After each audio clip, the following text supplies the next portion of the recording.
Anytime. Thanks, Heather. Good evening, everyone. My name is Luis Berispedia. I serve as chair of the Historic Districts Commission in Concord.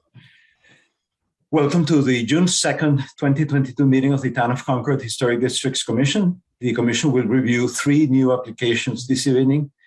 One of the applicants has requested a continuance without discussion to the meeting of June 16, for which I will ask for a motion from the commission members to do so. At the end of the review of the applications, we will conduct some additional business. We are conducting this meeting online in accordance with the Commonwealth of Massachusetts Executive Order suspending certain provisions of the open meeting law. The public may access this call through both telephone and video conferencing. Members of the public will have an opportunity to ask questions and provide public comment on applications and discussions following the petitioners' presentations and questions from the commission. To do so, please raise your hand in the participant function of the Zoom meeting platform. If you are calling in and cannot use the platform, you may raise your hand by dialing *9. Our host will mute microphones of those not speaking, and in order to preserve bandwidth, may need to turn off the video with the exception of the commissioners, the host, and the current applicant. I will call on each commissioner for comments on an application and then open the meeting for public comment. Once there are no more public comments, I will ask for a motion from the commission to continue, to approve with conditions, or to reject.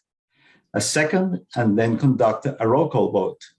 Once the commission has acted on an application, the applicant is free to leave the meeting. We will now do a roll call of the members of the commission going in alphabetical order. Dennis Fiore. You are muted, but we saw your hand. Abigail Flanagan. Present. Catherine Mast. Present. Henry Moss. Present. Peter Nobili. I'm here. Melinda Shumway. Here. Paul Ware. Present. And I'm here. So we will proceed to the first new public hearing, which is Gina and Gregory Keene, 440 Main Street, the Main Street Historic District, to replace a lattice around the front porch, replace landscape timber retaining wall, and remove a lantern. Is the applicant here?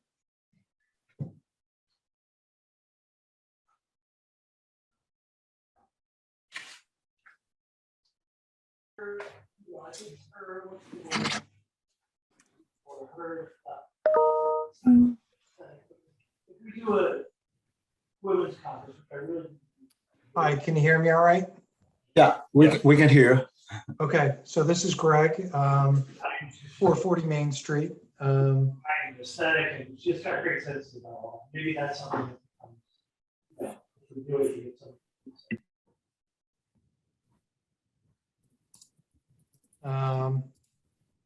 I don't know, questions, or how would you like me to proceed here? If you will be kind enough to give us just a general presentation of the project, exactly what do you want to do, and the material that you have to support the application, pictures and narrative and so forth. Yeah, sure. So, and are you controlling the slides, or do you want me to drive here? Heather will take care of that. Them up on the screen? Or Haley. Okay, so, basically a couple of simple things here, folks. One is the lattice work underneath the porch there. You can see it there. I call it non-conforming. Basically, it's rotted, and I believe in the when this house was built in 1848, this kind of cross diagonal, whatever you call that, didn't exist. So we're going with a more traditional 1/4-inch spacing on vertical board, like you see in slide number 5 there. I actually took that picture. That's on the front of one of the Concord Academy buildings. And of course, it would be in black, so it will look very similar to that. Any questions or comments about that? That is actually the the only alteration that we're making, correct? That's right. Exactly. Yep. Okay. Well, let me go. I mean, I can go a little further. That's all we're doing with the lattice work now. In this picture you've got on the screen right now, if you could just go a little north there, there you go. So there's that lantern, whatever you call it, that I want to delete. I wanted to ask how you guys feel about lighting. I mean, I guess I haven't thought about lighting yet, but I was thinking of putting some recessed lighting up in the ceiling of that covered porch. Now, of course, the lighting fixtures themselves would not be seen, but of course the light would. I didn't propose that at this meeting, but, and I'm happy to take that up later if you want. I didn't know how the committee feels about lighting. Well, just as a matter of procedure, the application refers to remove the lantern. So that's what we would be discussing tonight. And if you want to put some new light fixtures, then I believe that that would require a new application. Okay. And the administrators may correct me if it's necessary. But can the commission give me any, I know I've been before the commission many times before, and I know, and I've witnessed other proceedings. Is there any viewpoint on lighting that you can give me rather than have me submit an application that'll completely miss the mark? Okay, well, I will let the commissioners themselves express the preferences of lighting, but I will tell in general that the commission pays a lot of attention to the energy and the luminosity of the light fixtures. And that is one of the major reference points that we use to consider when considering an application. But I think that this should be addressed by each commissioner itself. And I'm sure that they will be able to provide guidelines in that sense. So you want to add anything to your presentation? In regards to lighting? Lighting or the overall presentation, because the next step would be for the commission to discuss it. Yeah, well, let's talk about, okay, so let's skip the lighting. Let's talk about these landscape timbers. Okay. I'd like to take all those out. They run the length of the driveway from, right out from Main Street all the way down the back of the property.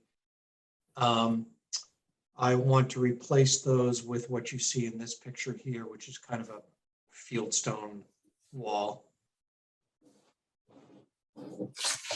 Those steps aren't appropriate there. You see some stairs there, but it's just going to be a fieldstone retaining wall.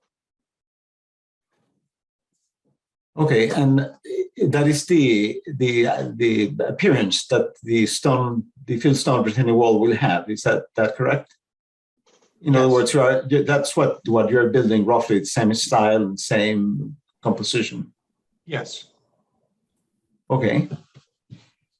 I think that we already have considered all 3 points: the lattice around the front porch, the replace the landscape timber and retaining wall, and remove the lantern. Is there anything else that you want to add as comments or information about these 3 parts? No. Okay, so I'm gonna proceed to open the discussion by the commissioners, and I'm gonna start in alphabetical order backwards. So Paul. Yes. Thank you, Greg, for the presentation. I have no issue with the lattice change. That seems appropriate and historically consistent and so on. Nor with removing the lantern. I think with respect to your broader question, how do we feel about lighting? Well, we like light. We think that's good. We're all in favor of safety around entries and doorways, but dark sky compliance is a big deal with us. And as the chairman said, luminosity becomes relevant in that regard. So you'd want to be paying attention to what the restrictions are or parameters, permissible parameters are when you propose a light fixture. Beyond that, I don't think from what you're doing here, I would expect it would be historically in keeping with the house anyway. So I don't think we should worry about that one. But generally speaking, dark sky compliance is important. As regards your proposed stone wall in lieu of the timbers, conceptually, I think that's a good idea. I was curious about the coloring. Are those stones that you showed us in the photograph, in the mock-up or whatever it is, are those typical of what you're suggesting? Because the colors create their own sort of mosaic of color, for want of a better word. I mean, is that what's intended, or might they be all sort of fieldstone color that we're all used to, you know, sort of grayish, such as we see at the bottom course of that stone wall? Are these intentionally black and white and pink and gray? Is that what's proposed? And Yeah, is so this my usable? mason gave me a picture and said, here's some, here's what I've done before. Now, I agree. I mean, I guess it should all be the typical gray stone that you see on a classic stone wall. Well, yeah, I'm not saying that should be the case. I'm asking the question whether what we see here is what's proposed. And I think your answer is maybe not, that it might be a sort of consistent fieldstone gray. I think, I believe so. I guess maybe what I'm saying here is, if that, I mean, I'm noticing what you're talking about. And if you're saying maybe that, you know, there's some black, there's some gray, there's different colors in there. If that's unattractive, I could fix that. I was thinking initially of just a gray stone wall. So.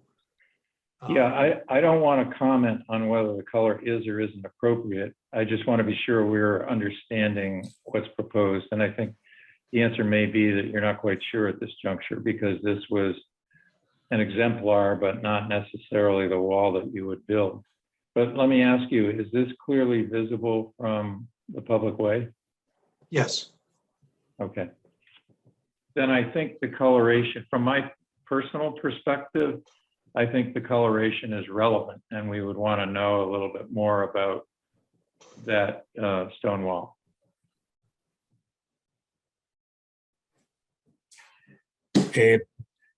Are those your comments, Paul? Yes. Okay. Thank you. Melinda? You're muted.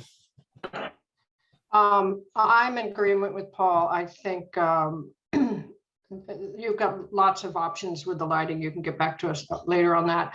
I think I agree with the lattice. It wasn't used back then.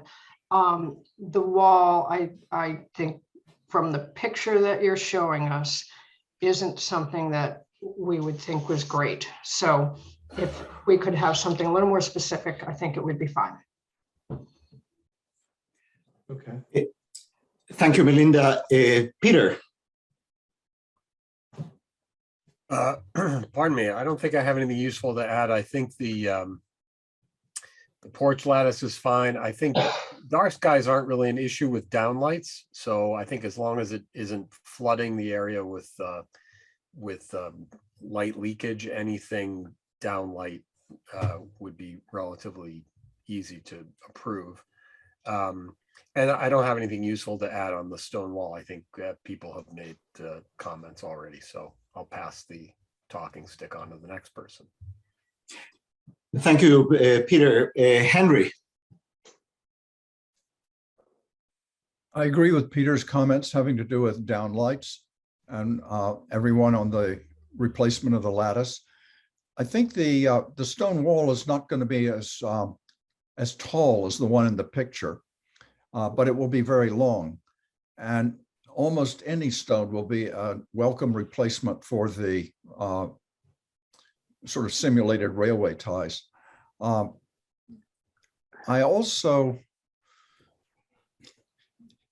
have a little trouble with walls of this type generally because they all are of rounded stones that appear to have been taken from existing historic stone walls. And I wonder if, in chatting with his mason, Mr. King might just ask him if there are flatter stones that are available. Okay. Thank you, Henry. Catherine. Yes, I agree so far with my fellow commissioners' comments. I think the replacement of the lattice work as proposed would be fine, would look good. And likewise with the downlights, as long as it's relatively low lumens. I mean, not too much light. That should not be a problem, I wouldn't think. And then lastly, with regard to the fieldstone wall, I also agree. I think perhaps a more consistent variety of stone in the greens and the gray greens would be better and more appropriate. And likewise, at least as far as that picture is concerned, I did think the scale, some of the stones looked huge. And usually in walls like this, there's not quite that much variation in terms of the size of the stones. So maybe just a little more uniformity. I mean, there's several that are just super large in this particular image. So otherwise, I think it will be a nice and appropriate change for the railroad ties. And those are my comments. Thank you. Thank you, Catherine. Abigail. Yes, I agree with my fellow commissioners. I think if you do return to us with an application for lighting, I don't see any issue with recessed lights under the porch. I would just note in the application how many you're proposing. Obviously fewer I think would be better, however many you need to make the entrance kind of safe and accessible. And then note the lumens and the kelvins that are noted in the guidelines. They're right in there. So as long as the fixtures aren't too numerous and they fit within our guidelines, I don't see any issue with that. And I agree, I think it might be helpful to go to your mason and say, what we're looking for is walls within the district a certain amount of not necessarily uniformity, but consistency in terms of size and kind of color and tone of the rock. As it would be that people were, as the walls were historically built, they'd be gathering them from their property. They'd be of a similar kind of type. This has a lot of variation, which I think would make it more noticeable, but I do think replacing the wood beams with stone is in keeping with our guidelines, appropriate, and would be an improvement to the property. So I have no objection to that. Thank you, Abigail. Dennis? Well, I'm at the tail end, and I think the territory has been covered, so I have nothing to really add. I think that everybody has hit the nail on the head, and I have nothing further to say. Thank you, Dennis. Nor do I have any comments. Other to say that I don't think that we have a good representation of how the wall would look like. So I don't have any problems with the replacement of the wooden wall that it's there now.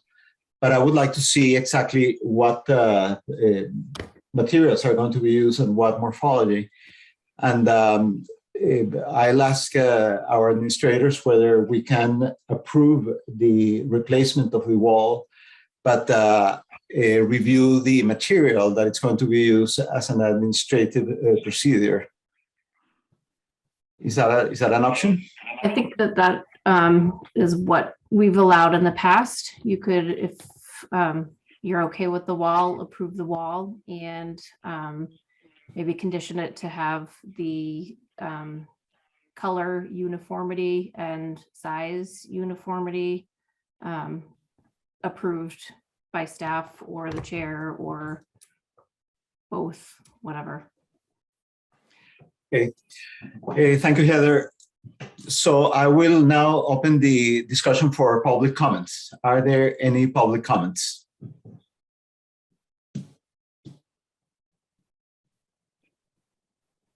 Well, if there are no public comments, then I will ask the commission for a motion.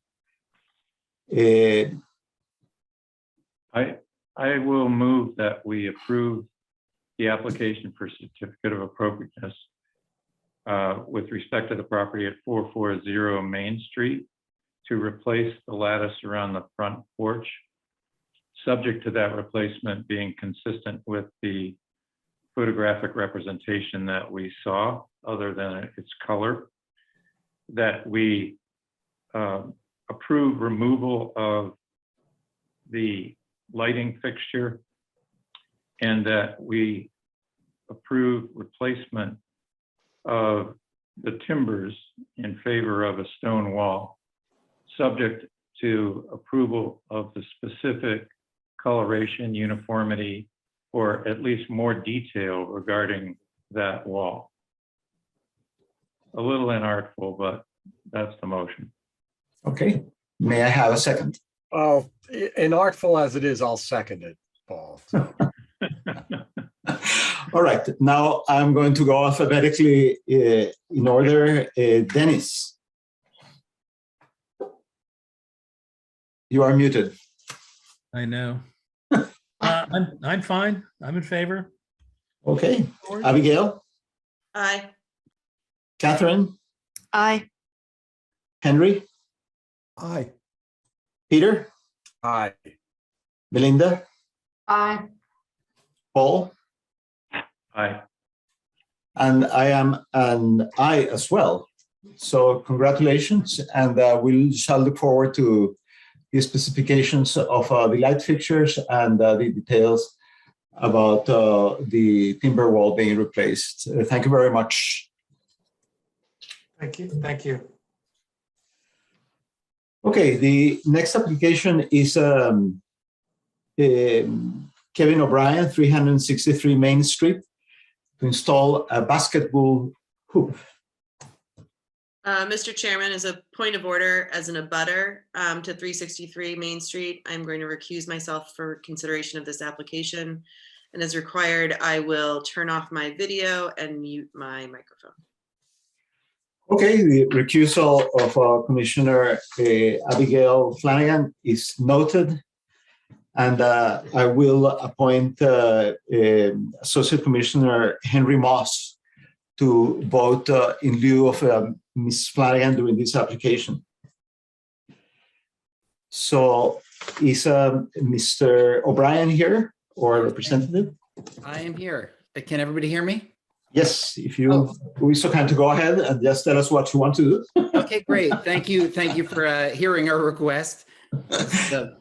We have been before this group before, so I appreciate all of your time. I am representing the owner of the house. They're very good friends of mine who are moving to Concord with their young family. And what we are asking approval for is to put a basketball hoop at the very far end of the driveway at 363 Main Street, in an existing planting bed just off the driveway, against the fence and sort of nestled in between this row of mature cypress on the other side of the fence. And we're proposing just, the most simple 4x4 black painted pole with the sort of newer style of the clear and black framed backdrop that you see the trees right through. The only thing with any color, I had to put it on that white rectangle so you could see what the style was. And obviously the whole thing is black and clear with the exception of the rim itself, which are always orange. Okay, well, it looks like a very complicated application. So I'm going to ask the commissioners for comments, and I'm going to start with Dennis.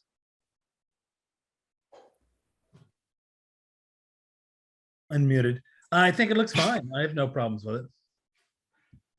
Okay, Abigail. Oh, Abigail, I'm sorry. Catherine. Yes, I mean, it looks like the it will be fairly tucked away amongst that tree line. So I have no problem with it.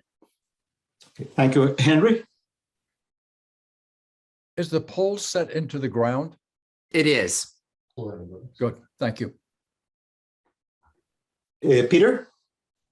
I think it looks fine. I would just make sure you talk to the neighbors because you're gonna have to go over there a lot to retrieve balls. We have definitely considered that. We will be bringing over some brownies or something. Or just make sure they know you're coming, you know. The kids are still pretty little, so I don't know how Okay. I don't know how great their reach will be just yet. All right. Now it looks fine to me. Thank you. Thank you, Peter. Melinda? I think it's just fine. Paul? No further comment. And I have no comments either. So any comments from members of the public?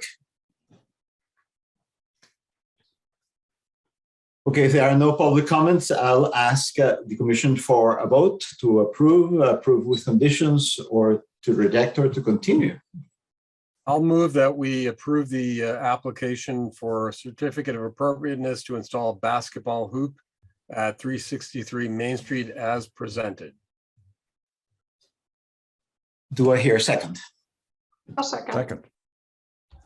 Okay, Paul? Despite that motion being a bit inartful, I vote in favor. It's a very artful motion. Melinda? Perfect. Aye. Peter? Aye. Henry? Aye. Catherine? Aye. Dennis? Aye. And I'm an aye as well. So congratulations. Thank you very much. Please come back again for something like a Nice and post or easy. something like that. Thank you all very much for your time. You're most welcome. Thank you. All right, the next application is 615 Lowell Road, the Barrett Farm Historic District, to construct a single-family dwelling and detached garage on a vacant lot. The applicant has requested a continuance without discussion of to the June 16th meeting. So I will ask the commission for a motion to continue this application. I'll move that we continue the application for 615 Lowell Road to the June 16th meeting. Seconds? Second. Okay, Paul? Aye. Melinda? Aye. Peter? Aye. Henry? Aye. Catherine? Aye. Abigail? Aye. Dennis? Aye. And I'm an aye as well. So thank you very much. So the next items on the agenda are other business. We have a discussion about the West Campus project of the Concord Academy. And I trust that somebody from the SK is here to present it. David Chase. Good evening. Welcome. I'm going to start off as Don Kingman from Concord Academy. With me is Tom Kearns, Dave Chase, and Courtney Borelli from DSK, who are our architects working on this project. This is something we've been working on for the past 3+ years. We've sustained through COVID and some leadership challenges internally. We've been reaching out to staff to get feedback. We've started to have conversations with neighbors, and we'll continue that in the future. And we would like to run you through this in a high altitude. We know that we have a full permit that will be coming before you, and we'll talk at the end about the schedule, but I'm going to turn over now to Tom and others from DSK to walk you through the concept of what we're working on that we're referring to as a Centennial Arts Center located at the West Campus on Concord Academy. Tom? Great, thanks, Don. Thank you to the commission for providing us a few minutes to introduce the project to you this evening. We're very excited to share this with you. Yeah, as Don mentioned, I'm joined by David and Courtney, I believe, is going to run the presentation and also going to point to objects on the plan so we can kind of move through this pretty efficiently. Courtney, is that working for you? Yeah, just before you get started there, if whoever's, I don't know, Heather, if it's you, if you could give what is called DSKAP2 permission to share, that would be great. Okay, and while we're putting this presentation up in front of you, I guess I would say that we have had several meetings with town staff over the last several months, and so we've gotten that whole process started, and they were great in recommending that we come and make an initial introduction to you all about this project, because there are a lot of pieces to this puzzle. And so, as Don mentioned, this is known as the West Campus project, and the West Campus is defined by us as everything to the west, to the left, essentially of the chapel. And so now, can you see Courtney point to things? And when she points with her cursor hand there, she also can make a little circle. See that? Is that good for everybody? Okay, so we'll move through this pretty quickly. So this is the existing plan of a portion of the Concord Academy campus. It focuses on what we call West Campus. You can see Main Street at the bottom of the slide and the Sudbury River at the top of the slide, with the chapel essentially in the middle. And the West Campus zone is, let's say, largely undeveloped or underdeveloped, and has been. It represents about 40% of the campus. And we're going to show you a vision for the redevelopment of 40% of Concord Academy's campus. So it's obviously a very important zone of opportunity for the school and for the town, and certainly for the historic district. So we have been working on this, as Don mentioned, for a couple of years, and we've proceeded very, very carefully. This zone is characterized by a whole series of parking lots and campus drives, which you can see there, some of which were abandoned tennis courts that have been turned into parking. There's an existing tennis court that's not really used today. There's a play field that's between parking and the river, and that play field is often wet and we would say underutilized. So we're going to talk to you a little bit about that. And it's also characterized by two buildings that are kind of floating there. One is the Ides Cottage, which is a small garden shed that was, I think, connected to the Haynes property, the Haynes house, at some point, and probably dates from around 1900. And the other is 220 Main Street, which is an old barn that also we think dates from around 1900, that many years ago was converted into 3 units of faculty housing. The Ides Cottage has 1 unit of faculty housing in it. Okay, so it's a bit of a hodgepodge. We think it's an incredible zone of opportunity, and we want to show you a little bit about what we're thinking. So let's go to the next slide. Okay, so this is our proposed plan for Concord Academy's West Campus. You can see Main Street at the bottom of the slide, north is up, the Sudbury River at the top of the slide, the chapel near the middle. And in the very center of this zone, you can see in gray what is known as the Centennial Arts Center. Sometimes we would abbreviate it as the CAC. That is the major building development project in gray. And I know, Courtney, are you able to point to the CAC? Yeah, so she's right in the middle of it there. Now, I'm going to focus on that in just a second, but I'd like to put it in context. This proposal creates a redesigned Academy Garden just in front of the chapel and as the centerpiece of the entire campus. It creates a new West Lawn, which is just to the south of the CAC in that position. Thank you so much, Courtney. It creates a new Academy Village Common now to the west, and she's pointing there, and you can see a bit of a circle there. And in that position, it is framed by 2 relocated buildings, that little Ides Cottage and the historic 220 barn. We're imagining picking those up and moving them to this western edge of the campus, framing that new common. There's also a little gray renovation project on the 238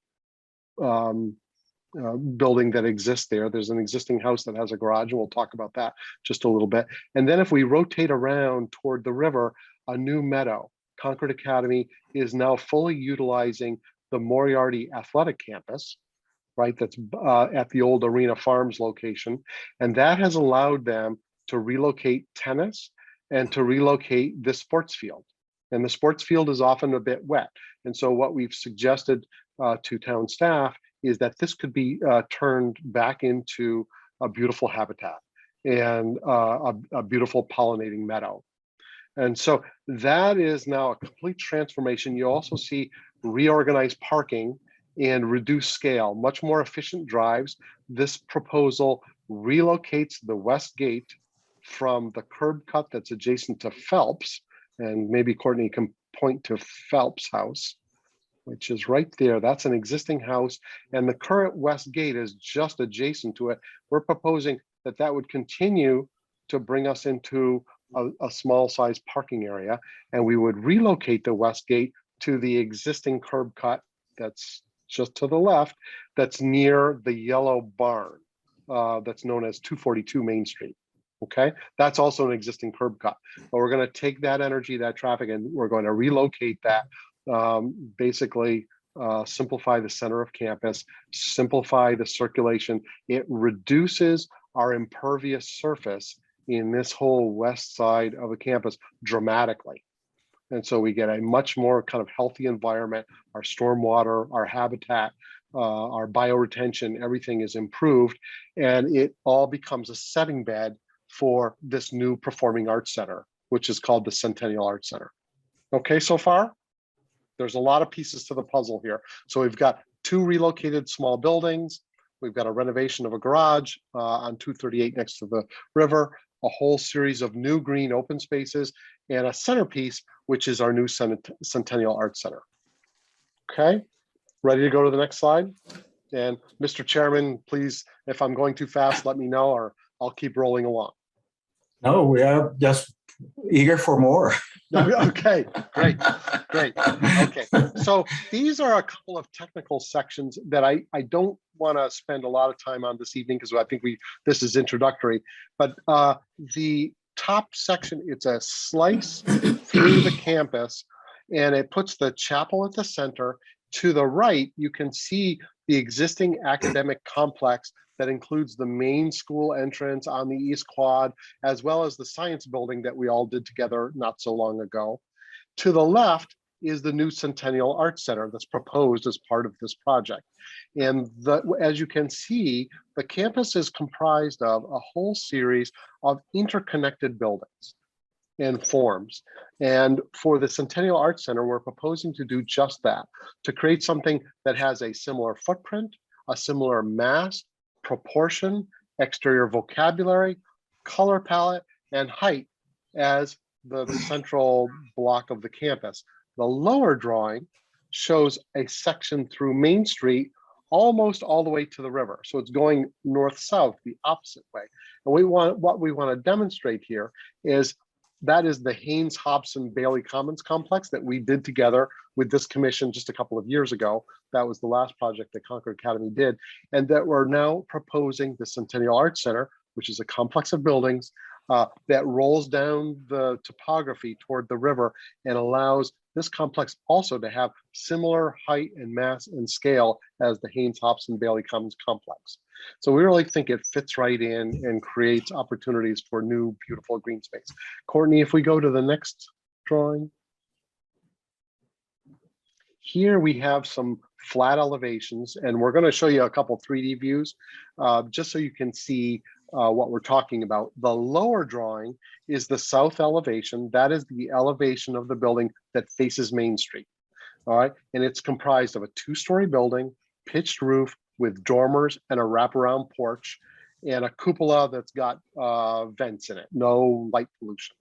Okay, very much in the window exterior material vernacular of the campus, the scale, all of that. We've tried to be very sensitive. What's really, we think exciting about the way this building is organized is we have this south bar you can see in the bottom, and that provides some kind of a foreground for a music hall and a theater, which are big performance volumes, which are to the north. And the upper drawing, you can see the south bar is to the right of the drawing, and the theater element is on the left side of the drawing. And if we go to the next drawing, you'll see something very similar here. Now, the lower drawing is the north elevation. This is the facade of the building that faces the river, and it's comprised of two major elements. On the left is the new music hall, and on the right is the theater. They both have windows that face the meadow and face the river, no light pollution. And on the top, you see again that south bar that's looking out toward Main Street, and the side of the music hall that's looking out toward the river, with an entranceway that brings you east-west right through the building. Okay, so it's maybe a little difficult to understand in 2D like this. We're going to show you some 3D views. Okay, so if we may go to the next slide. Okay, this is now as if you were floating above 228 Main Street, which is the roof on the lower left, which is where the head of school's house is, or you're just above Main Street, and you're looking toward the chapel, you're looking toward the river. And you can see that this west side of campus is largely all paved. It's a little bit of a hodgepodge. You can see on the left side near the tennis court, the 220 Main Street building, the old barn sitting there. And to the very right side of the slide, you can just see Ide's Cottage. It's a little one-story building. Those are the two buildings we're suggesting. They're historic in nature. They're picked up and they're relocated and recomposed.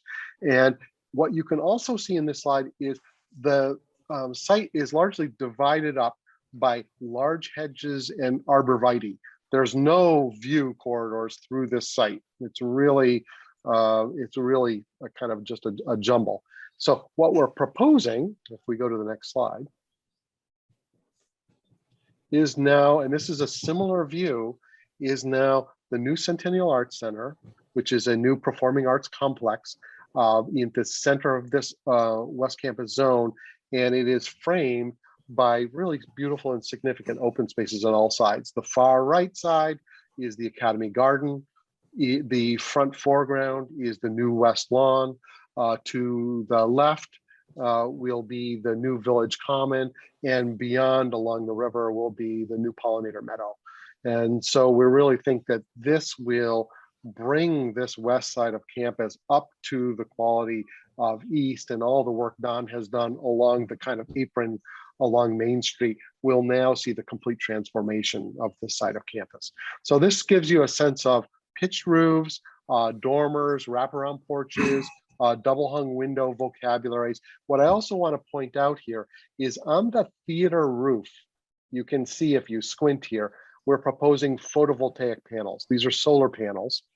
And we think given the location of that part of the roof and our parapets, we don't think you'll see those PV panels, but they'll be up there. We're really trying to reach a high bar in terms of sustainability, meeting Concord Academy's goals for sustainability, as well as the town's goals for sustainability. So that gives you a sense of it. And maybe, Courtney, we go one more. Now, this is if you're standing on the sidewalk at Main Street and you're looking into the 228 driveway, and you can see how solid and dense this view is. This would be a view essentially right through those parking lots, right into that central zone that we were looking at. And what our proposal is, if we go to the next slide, is to really open this up. This is the same view. Now we've opened the views up, we've created layering. There's views between 228 and the proposed building through deep to the meadow along to the river.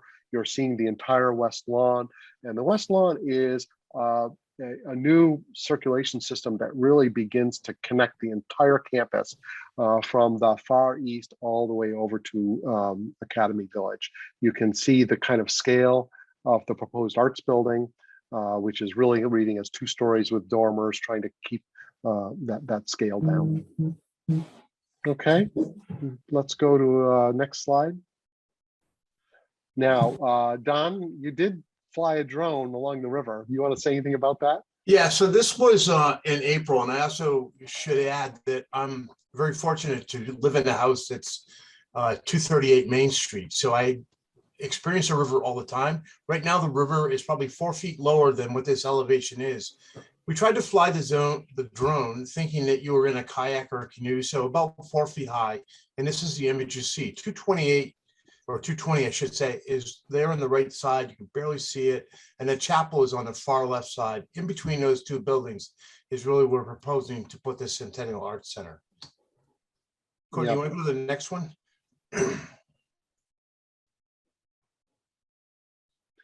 Yeah. So Don, I'll say this is now the theater side and the music hall side, that north side of the building.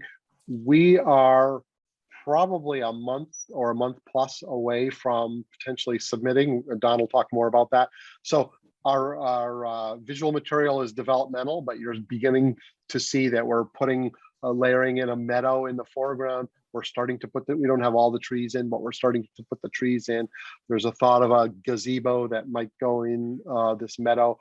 We hope that the pollinator meadow will really be educational. There'll be mown paths, and it'll be places for students to conduct science experiments and learn about nature and restorative nature. But this gives you just a sense of the side that faces the river. We know the river's a public way.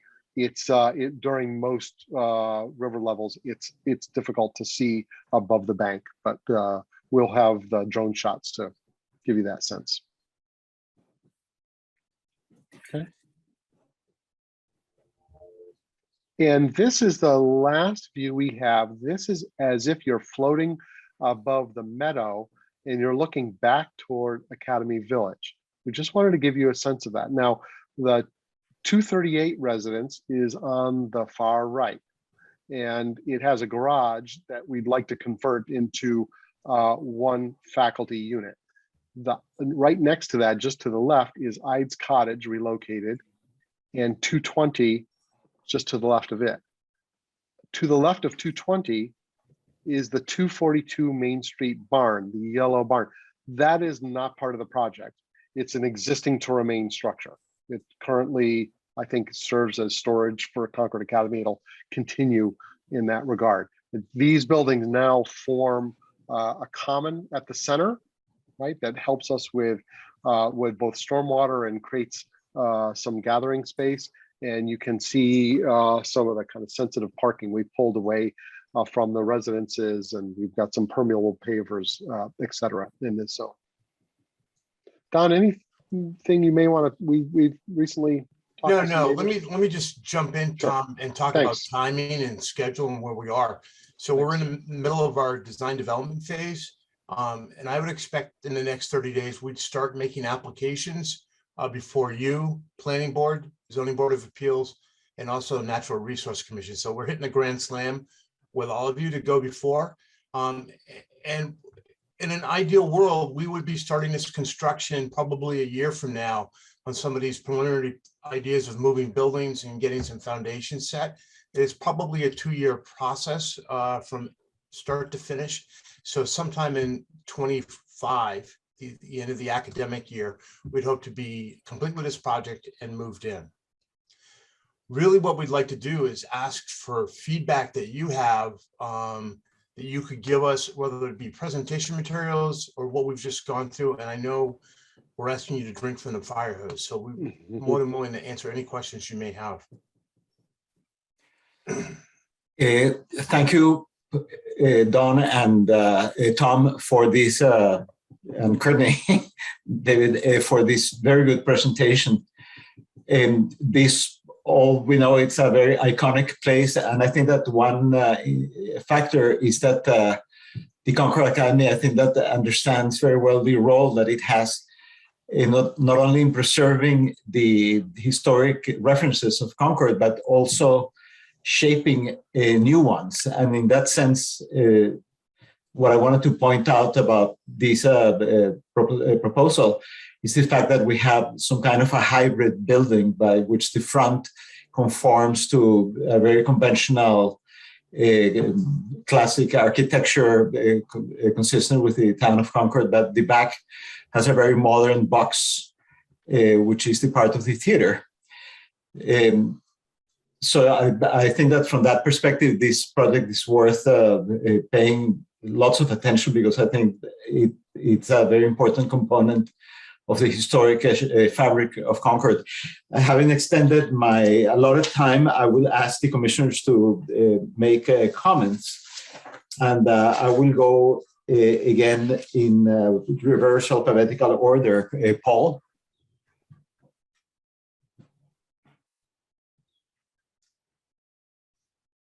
Is Paul here? Well, since that Paul, it's all, so let's ask Melinda.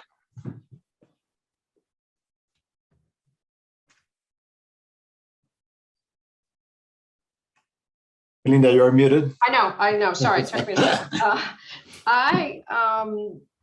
I'm very impressed. I've loved what you've done in the last two buildings that you brought before us. I was here for the science building. I was here for the dorm renovation and addition, and I think this is equally good in terms of obviously taking a very hard look at your campus, which you are very much limited by in many ways. I think you're smart to take that soccer field out of there, because if the river gets higher, it's going to be flooded all the time anyways, 30, 40 years from now. And you are building buildings to last for that long. I love the fact that you're going to move the faculty houses closer together. I think that'll be nice for them too. I think the building itself is beautiful, front and back. I have no objections whatsoever from what I'm seeing. Thank you, Melinda. Peter? I think I like the application too. I think it's got a lot of potential. I think, I mean, Tom, you guys always do great work. My only caution is the size of the building. You know, we've been through this on a couple of projects in town in the last few years. It's just something to keep in mind. The scale of the intervention is probably one of the largest buildings in Concord, or near the center. And I realize it's on a private piece of property, but I think so far what I see is it's doing some good work to scale the mass down. So I think I look forward to seeing kind of further development of the design, but I think it's a nice execution of a campus master plan for sure. Thank you. Thank you, Peter. Henry? Thank you. I think there's some very powerful improvements that are built into this approach. I do have some questions, and partly it's because I'm having a little trouble reading at a small scale some of the development associated with the parking lot. For example, at the far left of the parking lot are a series of circles, gray inside a gray rectangle. What are those? Just want to make sure we're clear where we're talking. So to the left of the parking lot, exactly, right there. Right next there. to the So academy. those are our parking spots, and that's showing impervious pavement to allow water to percolate through the pavement into the Pervious ground. pavement, I see. A comment that I have at a general level, if I've understood what I'm looking at dimensionally, is, and I really applaud your reduction of the amount of tarmac on the site. But I am concerned that you may have opportunities for shading what is left of the parking areas that you're not yet taking advantage of. It looks like you have bioswales at the riverside and the Main Street side of the parking lot. And that tree planted median that runs down the middle may only be 6 or 8 feet wide. And I wonder if there are opportunities for you to introduce a few more shade trees to not to wreck your views. And I'm interested and applaud the ways you're looking at visual linkages across the site, because currently it is fragmented. But if there are ways to use more structural scale tree planting to add further improvement in the area of the parking lot. The other So question. I think that's something we can definitely take a look at. What we're fighting with is if we start pushing out towards the river, we get more and more into the floodplain. So we're balancing those two things. But it's something definitely that green sward we have going right through the middle there. We can look at that. And you are accurate. On either side, north and south of that parking lot, those are bioswales for stormwater retention. Well, it may even be possible to plant next to those. Yep. Between the edge of the parking lot and the bioswale without, if you have the appropriate trees. I'm not trying to turn these into enclosures for you or to design it. I'm just raising this question because currently, Understood. Yep. Concord has a great roster of unshaded asphalt areas.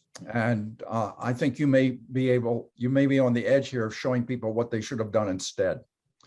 One quick question is, next to the Academy Gardens, is the brown area an arcade? Well, that's a covered porch that wraps around both south, and also it shows underneath there is kind of a brick paver that was used in the past. We've used it at the main school lobby, which I don't know if Courtney could show what that is, but that's right off the campus quad in that area there. So it signals pedestrian areas, and so we're looking to use that material right underneath that. Is porch. that a covered passage? It's a covered porch right there, but then it opens up to step down to Academy Garden to cross, because that main academic building is to the right-hand side. Right. So that makes the right-hand side of the building at ground level somewhat different architecturally from the left-hand side of the building. Is that true? It's Academy Garden is lower by about probably 4 to 5 feet from first floor finish, but we'll be able to show you elevations once we get to the permit stage. Sure. To really refine that and answer that question. Okay.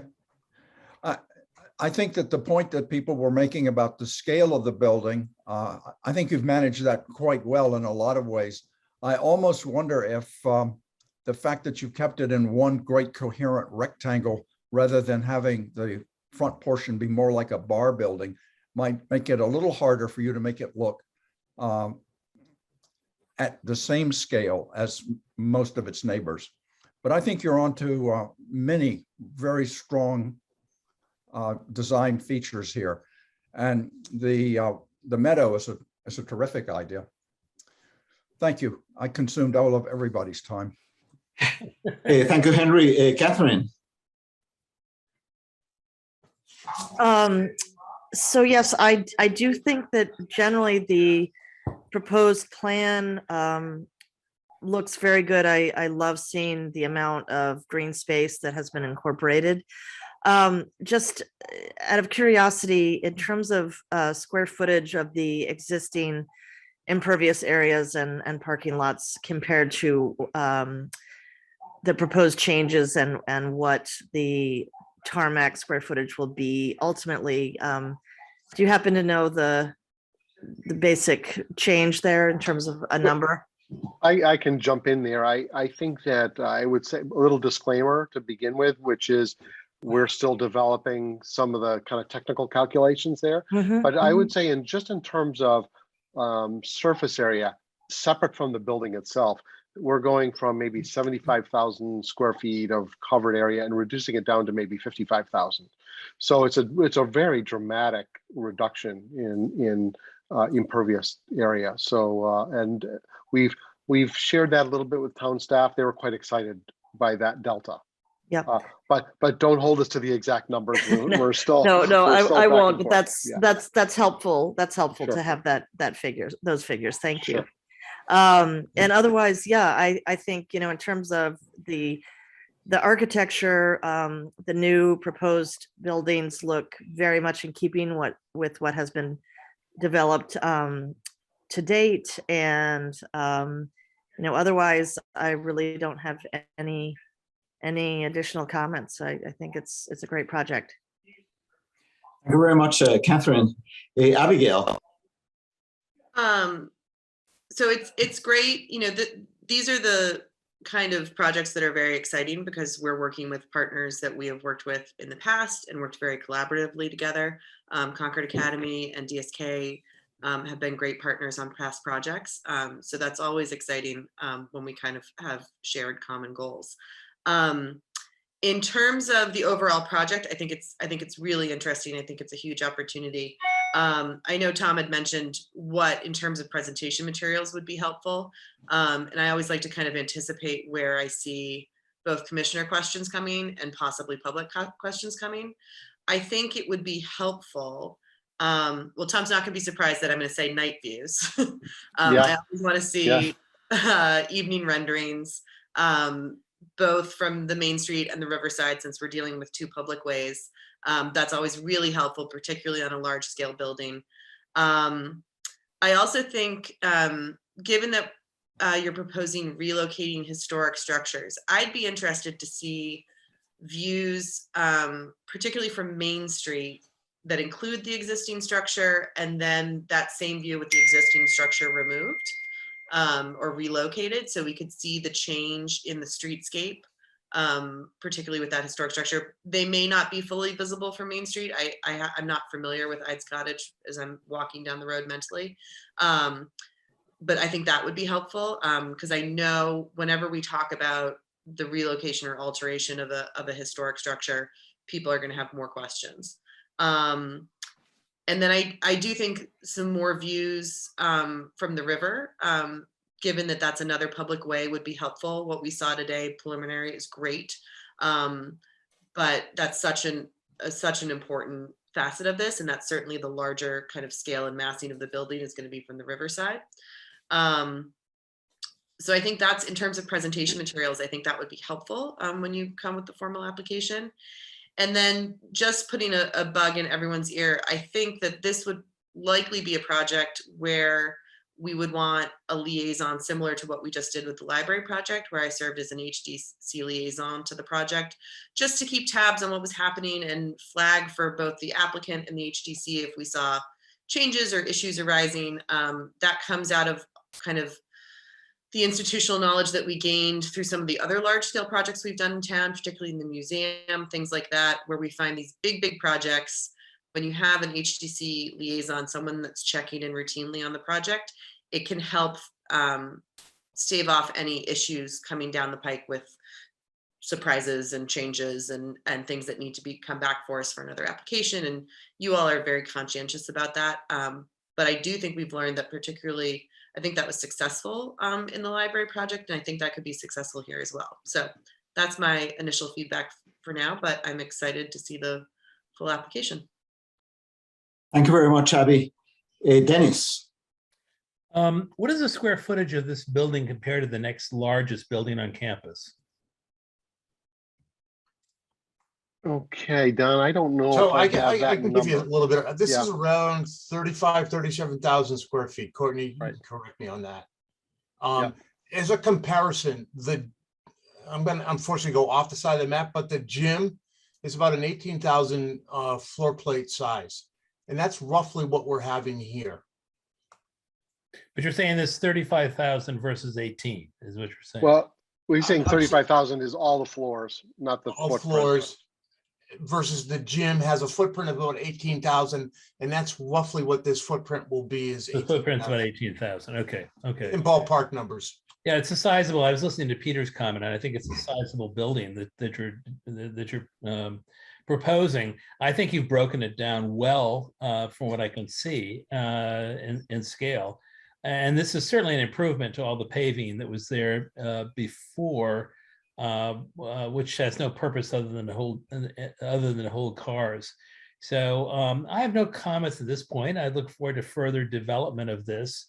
But I agree with Abby that a liaison would be a good idea, and that this is a big project and it's going to have a big impact. And I think we need to be very careful as this moves along to make sure that it stays on track. Thank you very much, Dennis. Paul, do you have any comments? You're muted.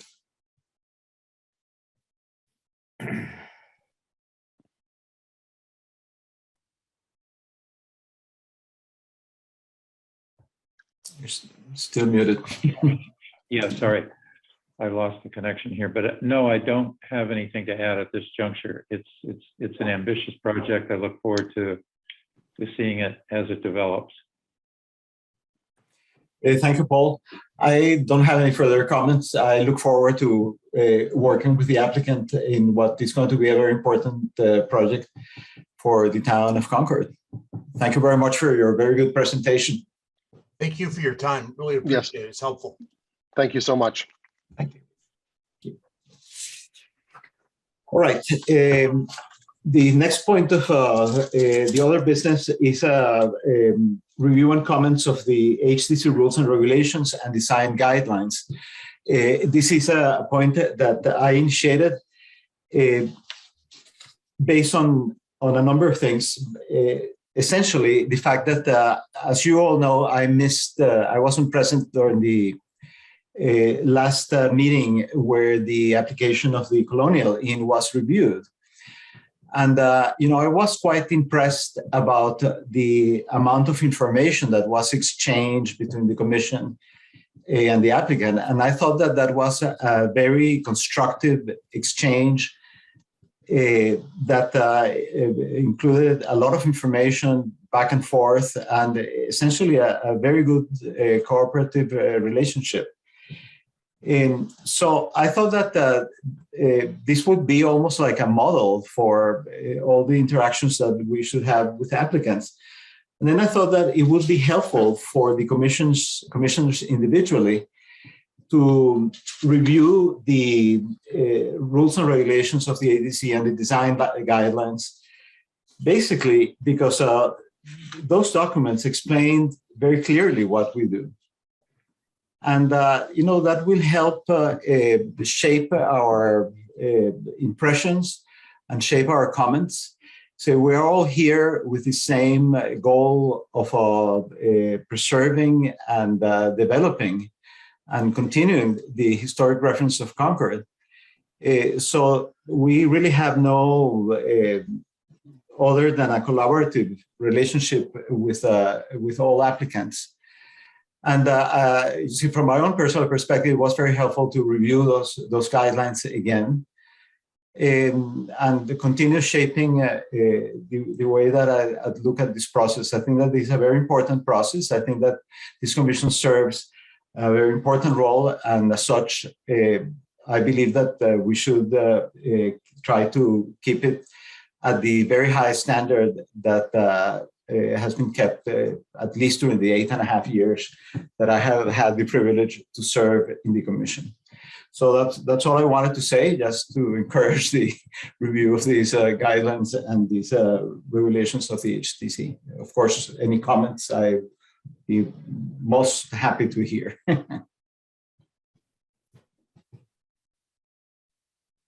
We're not going to mention the elephant in the room, right? Okay, so I think No, I don't know. I don't know anything about elephants. I'm just saying what what I obtained from my witnessing of the video, which I thought it was actually very, very good. You see, I was very proud to be a member of the HTC, and I was quite frustrated that I wasn't there when it took place because you get all the credit, not me.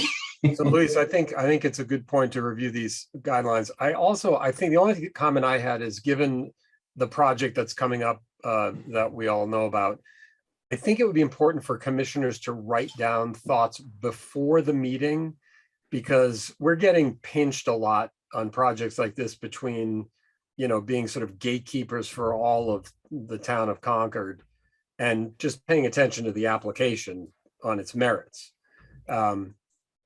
And I and everybody else we have personal opinions about things. We also there's no shortage of pressures on us from various points, but I think just being clear with the applicant and the public as we make our comments is helpful, because I actually do think it's okay to make sort of general statements about whether what's going on makes sense or is fair or what have you, because that's the nature of the beast. So anyway, that's my only feedback, but thank you for reminding us to review these guidelines. Thank you, Peter. Any other comments? I'd like to make a comment, and I noticed that Marcia's involved, and there were some comments made that we have sort of stepped out of our bounds in terms of our responsibilities and what we can judge on, and I'd like to hear more about that. I think you need, this is not the appropriate time to do that. I think it needs to be part of an agenda. If you're referring to the emails that were distributed yesterday. I was assuming that's what this discussion was about. Well, let me make a point of clarification. This discussion is not about any particular email that may have been or may have not been received by any member of the HTC. This is a general comment that I had in mind for a long time. And this is entirely aligned with some efforts that the Commission or members of the Commission have made. Specifically, Henry Moss has been extremely helpful in working with me in developing the framework for what we think would be a very good idea to have in Concord, which is the Architectural Review Board. And we discussed this in other meetings. And this is an idea that it's ongoing, but Henry and I are discussing it, and I examining some precedents that exist in West Concord and so forth. And this is also within the realm of all the other cooperations that we have been seeking with other commissions in town, which Dennis and I have been working to obtain to develop a more formal relationship with the Historic Commission, which I think should be a partner of the HTC in all these decisions. But I'm not referring to anything in particular. I think that there are issues that I know that some issues have been raised. Those will, if they are discussed at this level, they will be part of a formal agenda, and they will be part of the procedural requirements that are operating. My only comment would be, let's hope we do that sooner than later, because we may be operating under some assumptions that aren't correct given the comments that have made. And I think for us to operate efficiently and accurately, we need to know what those parameters are and how they may be violated. So I encourage us to have the discussion sooner than later. Okay. Any other comments? I have one question, particularly since Marcia is here. I don't know whether applicants approach the staff for any comments on their application prior to putting it in completed form. It's been interesting to me to see what level of detail people are investing in when sometimes their fundamental concept could be reconfigured to the advantage of their application. And what I don't know is whether there's any kind of consultancy that occurs even across the desk, stand up, that would send people, for example, to the guidelines and help them understand what the basic issues are going to be. I don't even know how many of these people think in terms, for example, of the Secretary of Interior standards, and how many are just, okay, we hired a designer, here it is now, this is the application. And incidentally, you could build it from these drawings. I apologize that I don't have a video. My camera is broken. you can lead a horse to water, but you can't make him drink. We can present, what town staff does is we present what is available to people. We mention the Secretary of Interior standards. We mention the guidelines. We point out what is appropriate. We provide, in some cases, we can provide comparable massing for lot sizes. We have done various tables and research using assessors data to help people understand what might be appropriate in different areas of town. The Historic Districts Commission has a different level in terms of your visual commentary on what's being proposed. I know that with the Planning Board and with the Board of Appeals, if an applicant has a concept, we will organize town staff from all departments to bring concerns, issues. We'll take a preliminary drawing to say, while you're looking at this, consider the height, consider the, how it relates to the topography. Light Plant will bring up issues with regard to issues in terms of power source or the location of equipment. Police and fire are commenting on it. So the town staff provides various levels of information to applicants who are seeking it. Not everyone listens, but we do try to make things available to people so that they know what they are, what they have to work with, what the concerns might be, and to be aware before they meet with the boards. And we even invite them to observe various meetings so that they can get a sense of what they should be prepared for. Is that helpful? That's very reassuring. And I'm not surprised that there are some dehydrated horses.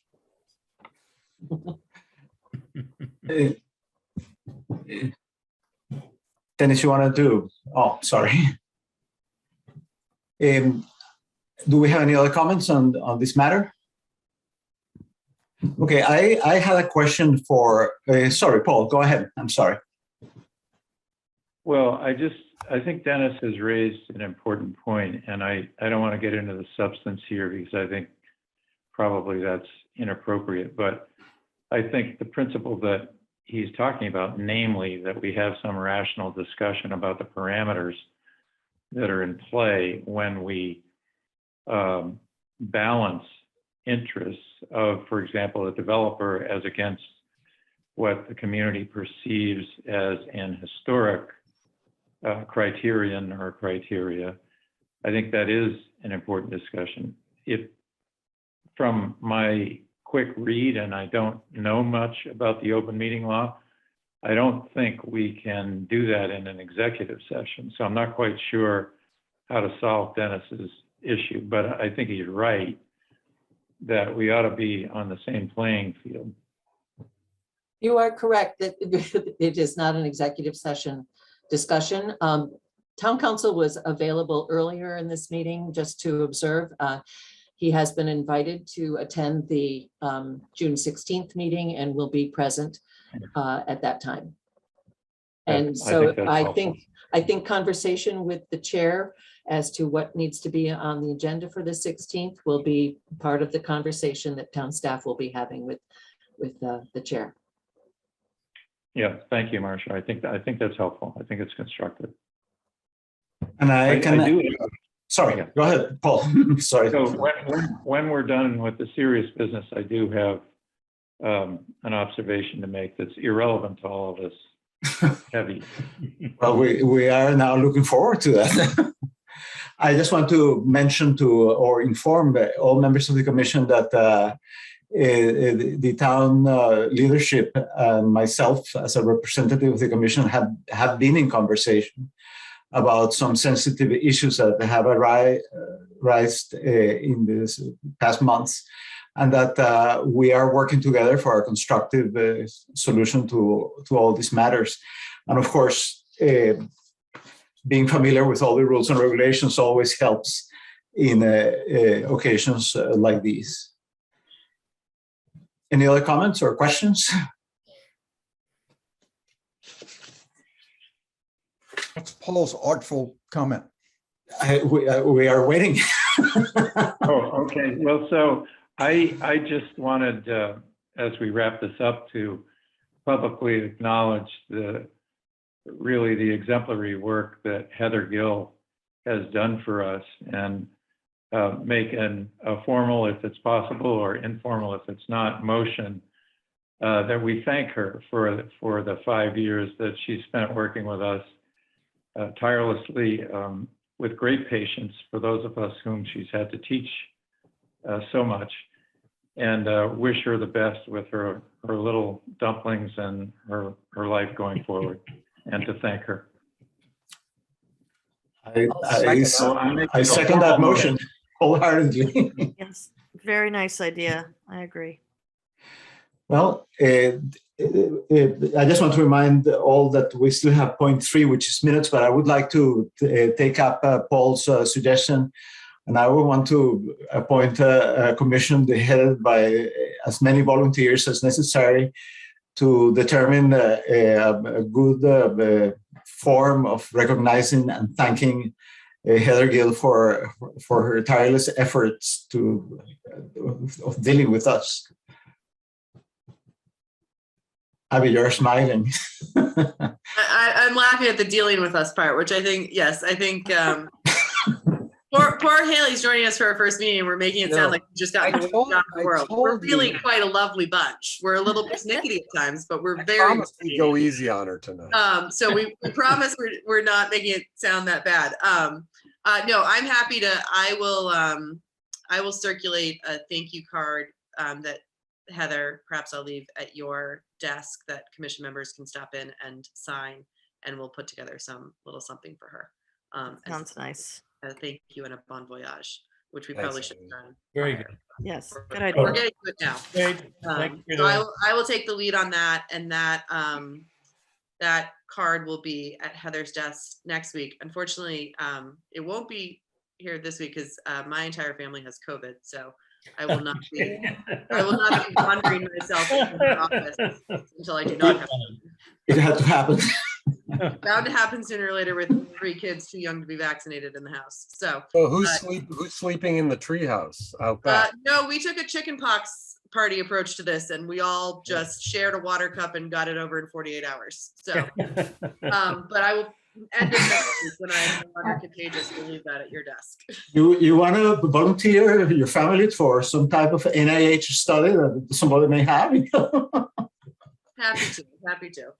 Well, all right. So point number 3 is that it is our sacred mission and our job and our mission, again, if we choose to accept it, which of course we all do, to approve the minutes from 3:16 and 4:21.